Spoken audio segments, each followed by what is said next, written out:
Disney Pixar, Cars 3. Lightning McQueen races back to take on a new generation of blazing fast competitors. Can he make it to racing's biggest stage, the legendary Piston Cup Championship? In the first Piston Cup race of the season, the undisputed champion Lightning McQueen was tearing up the track. His friends Bobby Swift, Carl Withers, and Brick Yardley were right behind him. But when the checkered flag came down, it was Lightning McQueen for the win. Lightning continued to race hard throughout the season, but one day, a rookie racer surprised everyone in his first Piston Cup competition. The rookie blew past Lightning to take first place. "Whoa," said Lightning, "who is that?" "That's Jackson Storm," replied Bobby. After the race, Lightning congratulated Storm. The young racer smirked. "You have no idea what a pleasure it is to finally beat you," he said. "Thanks," said Lightning. "Hang on, did you say meet or beat?"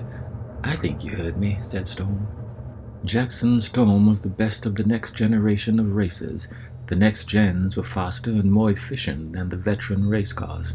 They trained on the newest technology and relied on analysis of advanced data, such as weight distribution and aerodynamics, to give them the advantage on the track. In the following races, Storm won again and again. Many of the veteran racers retired or got replaced. They thought they could never be as fast as the next gens. Lightning refused to retire. In the season's final race, he put everything he had into beating Storm. Coming out of his final pit stop, Lightning gained the lead, but seconds later, Storm passed him. Lightning pushed himself harder until screech he lost control. Sally and the fans gasped.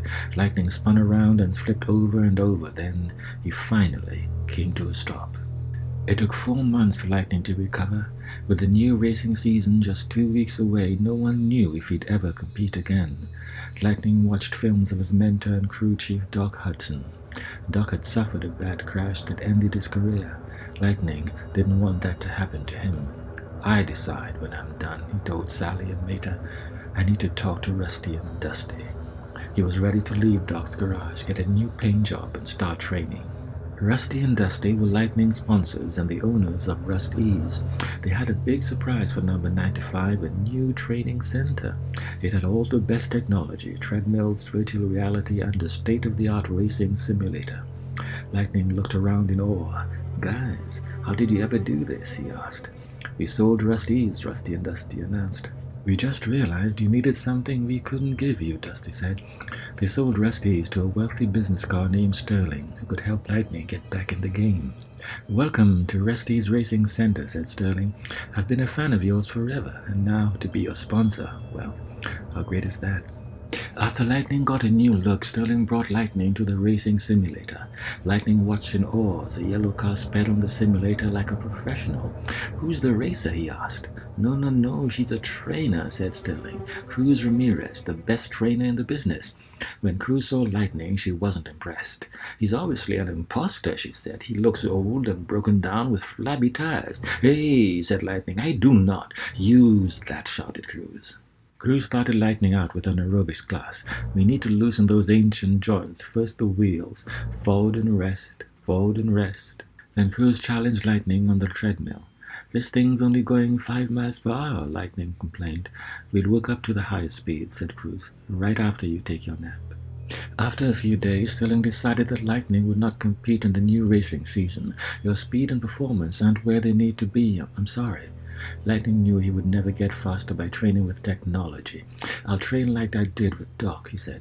"I'll get my tires dirty on every dirt track from here to Florida." He promised that with this training, he would beat Storm. Sterling made a deal with Lightning.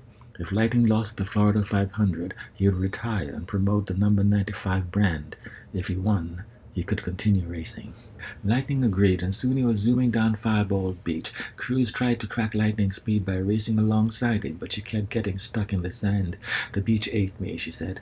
By the end of the day, Lightning had taught Cruz how to race on sand. She was finally able to track his speed. "You're still slower than Storm," said Cruz. Lightning saw a sign nearby for Thunder Hollow Speedway. "That's what I need to race against actual racers," he said. Mark brought Lightning and Cruz to the track. Then Lightning put on a muddy disguise and signed up for the next race. He had no idea it was a special event, the Thunder Hollow Crazy 8 Demolition Derby. A crew member painted a number on Cruz's side. "I shouldn't be out here," she exclaimed, but the gate was locked. Lightning and Cruz would have to compete. Banked-up vehicles of all kinds tried to knock each other out of the competition. The undefeated champion, a fair school bus named Miss Fritter, took aim at Lightning and Cruz. "Your license plates are going to look real nice in my collection," Miss Fritter said. Lightning helped Cruz survive the race. Cruz even won, but Lightning was angry. "I can't get any faster because I'm too busy taking care of my trainer," he exclaimed.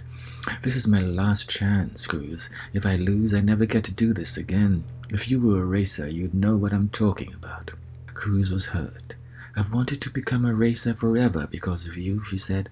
When she had gotten her first chance to race, she thought the other racers were bigger, stronger, and more confident than she was. "I just left. It was my one shot and I didn't take it." She became a trainer instead. Cruz decided to return to the training center. After she left, Lightning called Mater and admitted that things weren't going well. Mater knew Lightning missed getting advice from Doc. There weren't nobody smarter than old Doc except for maybe whoever taught him.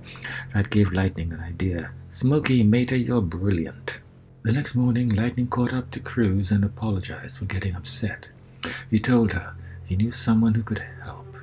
Mac drove them to Thomasville Speedway. They saw a sign that read, "Welcome to Thomasville, home of the fabulous Hudson Hornet." They had arrived at Doc Hudson's home track.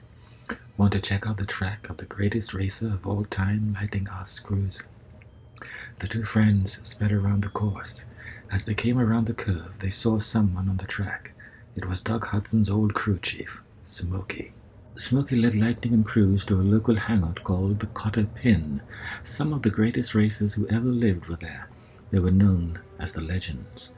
River Scott, Lightning told Cruz, Junior Midnight Moon, Louise Barnstormer and Nash. They all raced with Doc. The Legends told Lightning and Cruz about their friend Hud, the fabulous Hudson Hornet. Hud was the fastest racer this side of the Mississippi, said River Scott. Until he wasn't, added Smokey. Everything changed when the rookie showed up. In one race, Hud challenged the rookie for first place and got slammed into the wall. Hud knew he couldn't outrun him, Smokey said. He'd have to outthink him. The fabulous Hudson Hornet used the wall to launch himself into the air and flip over the rookie. He came down in first place. Smokey agreed to train Lightning, but number 95 needed to understand something. You're old. Accept it, Smokey said. You'll never be as fast as Storm, but you can be smarter. To help motivate Lightning, Cruz would stand in for Storm. The Legends turned Cruz into a race car. She even got a 2.0 on her side, just like Storm. You're going down, Lightning McQueen, she said. Smokey hooked Lightning and Cruz to heavy trailers. You ain't gonna pass Storm moving like that, he shouted. Let's go! To test Lightning's handling skills, Smokey led a herd of tractors onto a field. Sneak through the window, he yelled, as Lightning and Cruz tried to weave through the tractors. Lightning was feeling better than ever as the first race of the new season drew near. Lightning and Cruz took one last practice run around the Thomasville track. Cruz hit the gas and pulled away from Lightning.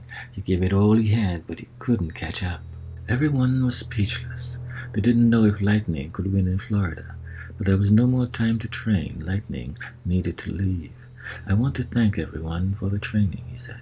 He rolled into Mac's trailer and set out for the race. The sellout crowd at the Florida 500 was electric. When the green flag dropped, Lightning raced hard, passing cars left and right. Not too shabby, Smokey exclaimed. He had come to Florida to be Lightning's crew chief. Over his headset, Lightning heard Sterling telling Cruz to return to the racing center.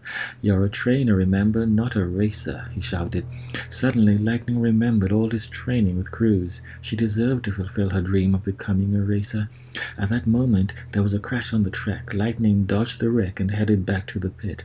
Smokey, I need Cruz, he shouted over the headset. When Lightning entered the pit, Cruz was waiting for him.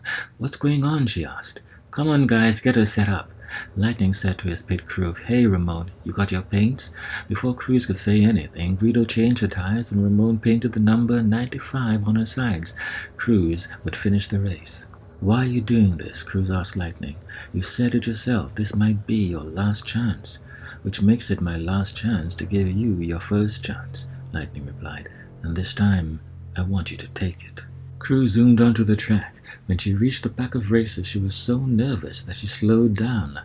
"Come on, pick it up," yelled Smokey. "Tell her the school bus of death is after her," Lightning said.